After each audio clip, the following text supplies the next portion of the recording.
Renato, você não sabe o que te revolta, mas sabe o que me revolta? É ver um bando de corrupto no Congresso decidindo o nosso futuro, inclusive inventando o tal do passe digital do flango frito, né? Até o carteirinha digital para separar a gente entre merecedores de entrar em comércios, pegar transporte público, prestar um concurso público, assumir uma vaga, e os que não são merecedores porque resolveram proteger a própria saúde. Também me revolta ter um grupo de corruptos julgando médicos honestos e até o presidente da República, e o corrupto mor chamado Renan Calheiros, que tem interesse de colocar o filho dele como vice do maior larápio do país, conhecido também como Lula, como vice dele, e ameaçar uma pessoa como o Onyx de prisão, ou até o Luiz Miranda assumindo um cargo, sendo aí um grande estelionatário e causando essa balbúrdia toda a ponto de vir o Onyx numa Jovem Pan se explicar. Isso é o que me causa revolta, é ver que o nosso país está entregue na mão de corruptos e de alguns que nem são corruptos, mas são bastante passivos, estão vendo tudo isso acontecer, sem se levantar para ajudar o próprio colega, o que dirá a nós, inclusive, e ver que tem 11 ministros mandando e desmandando e acuando o presidente da República, enquanto a mídia tira de contexto, inventa história, cria narrativas para criar uma revolta na população.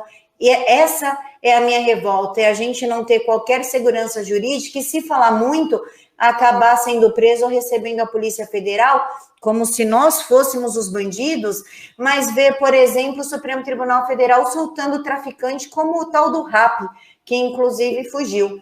E essa é a minha verdadeira revolta. Olha, Camila, aí tem duas coisas. A primeira coisa é o seguinte: se a gente pegar manifestações de ideias, de pensamento desse pessoal e projetar isso, a gente vai ver lá, o que a gente vai enxergar lá na frente é uma coisa repugnante.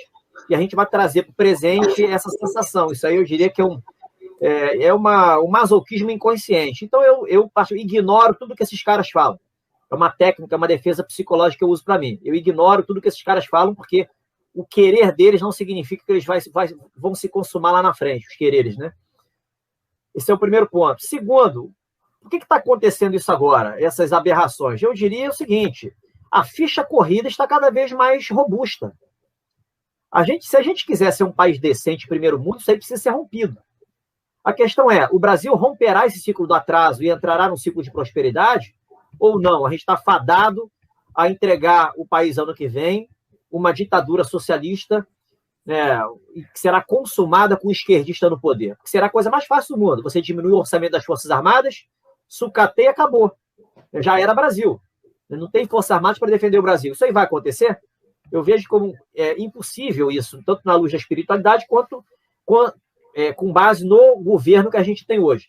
Então, hoje a gente está tendo que engolir sapos. Eu presumo que seja por uma coisa grandiosa que venha pela frente. É a forma como eu enxergo, até para me sentir bem, em bem-estar. Esse é um trabalho para me sentir bem psicologicamente. Senão, cara, a gente adoece. Não tem como. Eu concordo, eu entendo o que você está falando, mas a gente tem que arrumar meios para saber lidar com essa situação. Esse é o verdadeiro despertar da consciência. É você saber lidar com situações de sofrimento que ficam fustigando a gente o tempo inteiro, que faz o tempo demorar a passar. Se você fica enfurnado nisso e não sabe lidar com isso, o tempo demora a passar demais e o sofrimento acaba sendo muito doloroso. Como é que você lida com essa situação? Esse é o desafio da vida. É assim como eu procuro enxergar a situação. Olha, o que eu me revolto é em ver as pessoas passando fome. Isso, para mim, é a maior urgência. Ver que tem pessoas que estão comendo gato do vizinho, essas coisas todas. E essa é a minha grande revolta, porque você vê um pai de família, uma mãe de família que queria trabalhar, não está podendo trabalhar, chegar em casa, olhar a geladeira vazia, às vezes não tem nem mais luz ou gás porque não estão conseguindo pagar essas contas, que aqui, pelo menos nos Estados Unidos, existe uma coisa humanitária que eles não estão cortando a luz e a água das pessoas. Eu não sei como é que está aí no Brasil. Acho que em São Paulo está. Isso é um absurdo, porque, sabe, o mínimo que você pode dar é o básico para as pessoas existirem.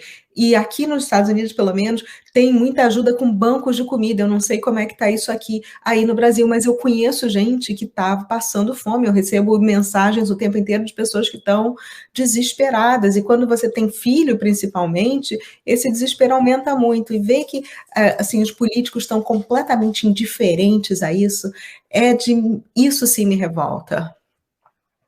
Inclusive, Cissa, só já que a gente já conversou outro dia no vídeo sobre os perigos da China, o Partido Comunista Chinês, através do Yang Yaming lá, o embaixador que está aqui, aquele que foi para a África, causou bagunça na África, foi para Sri Lanka, bagunçou Sri Lanka, Chile e Argentina, agora está aqui no Brasil. Ele agora deu para postar artigos na revista Veja. Por quê? Sei quanto isso está custando, também não sei, mas enfim, ele postou 2 artigos na revista Veja, e um desses artigos disse que o Xi Jinping, ou Xixi na pinga, não liga para ideologias, o que ele quer é aproximação com o Brasil por uma questão comercial, e inclusive pediu para que os brasileiros confiem no Partido Comunista Chinês depois de todas as atrocidades que eles fazem na China. Lembrando que a gente tem a maior bancada na Câmara dos Deputados chamada Brasil e China, na qual os deputados estão lá para defender os interesses da China, incluindo o Fausto Pinato, que é um grande corrupto, pai dele envolvido em homicídio aqui na CEAGESP, aqui em São Paulo. Ele é presidente dessa frente Brasil e China. Você consegue perceber o momento tênue que nós estamos passando entre se manter como a gente está e cair numa ditadura, inclusive com apoio da China? Gente, eu sei bem como é que é isso, porque aqui nos Estados Unidos eu assisti há um tempo atrás, antes da eleição do Tio Bidê, um documentário sobre como o Xi Jinping ascendeu ao poder.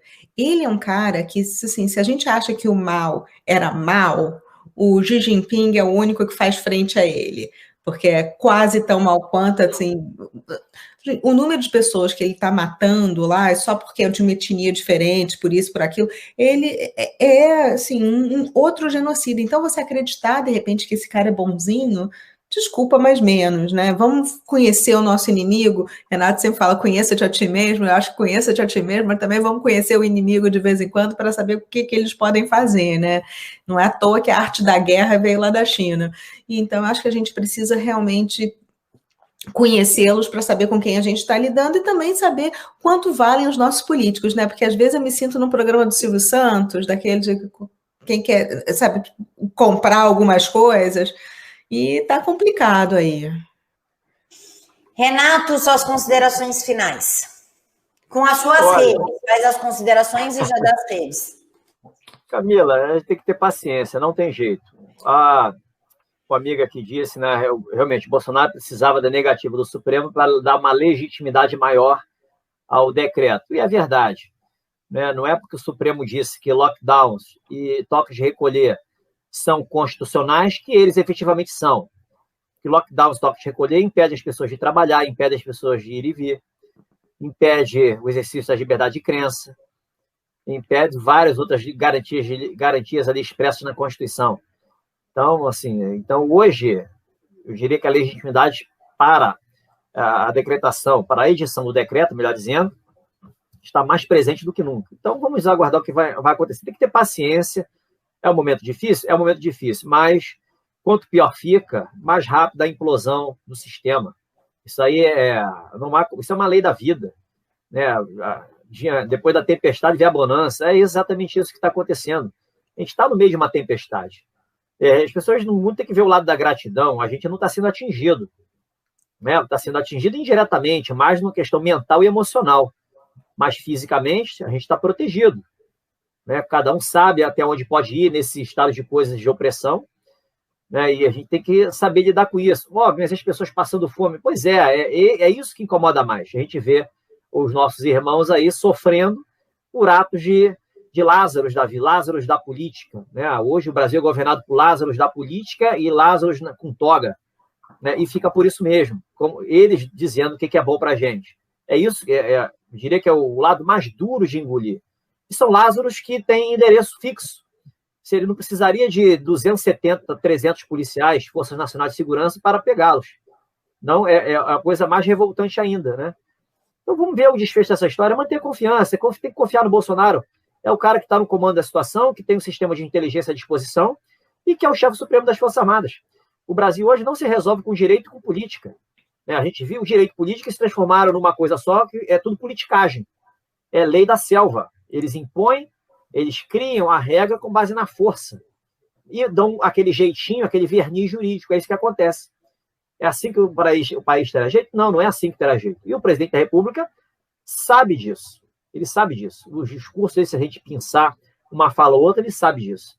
Então vamos aguardar o desfecho, que será feliz. Eu não tenho a menor dúvida disso. Confiança sempre. Cissa? Ai, gente, eu tô aqui com a minha gata no colo.